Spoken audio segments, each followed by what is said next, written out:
ಸಾವಿಗೆ ಹೆದರ್ಕೊಂಡು ಗುಂಪು ಕಟ್ಕೊಂಡಿರೋ ಶಂಡ ಬಡ್ಡಿ ಮಕ್ಕಳಿಗೆ ಇಷ್ಟು ಭಂಡ ಧೈರ್ಯ ಇರಬೇಕಾದ್ರೆ ದೇಹನ ದಂಡಿಸಿ ನ್ಯಾಯವಾದ ರೀತಿಯಲ್ಲಿ ಕೂಲಿ ಸಂಪಾದನೆ ಮಾಡಿ ಅನ್ನ ತಿನ್ನೋ ನಮಗೆಷ್ಟು ಧೈರ್ಯ ಇರಬೇಕು.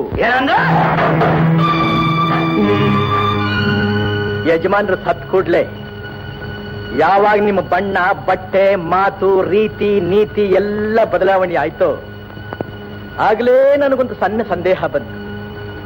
ಆ ಸಂದೇಹ ಈಗ ಪರಿಹಾರ ಆಯ್ತು. ಹಿಂದೆ ಟಿಪ್ಪು ಸುಲ್ತಾನ್ ಕಾಲದಲ್ಲಿ ಮೀರ್ ಸಾದಕ್ ಅಂತ ಒಬ್ಬನಿದ್ದಂತೆ ನಿಮಗೆ ಗೊತ್ತಾ? ಅವನಿಂದ ಆ ದೇಶವೇ ನಾಶ ಆಗೋಯ್ತಂತೆ.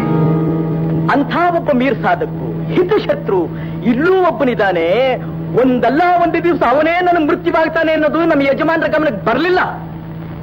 ಅವರು ಹಾವುಗ ಹಾಲು ಎರಿತಾ ಇದ್ದೀನಿ ಅನ್ನೋದನ್ನ ತಿಳ್ಕೊಳ್ಳಿಲ್ಲ.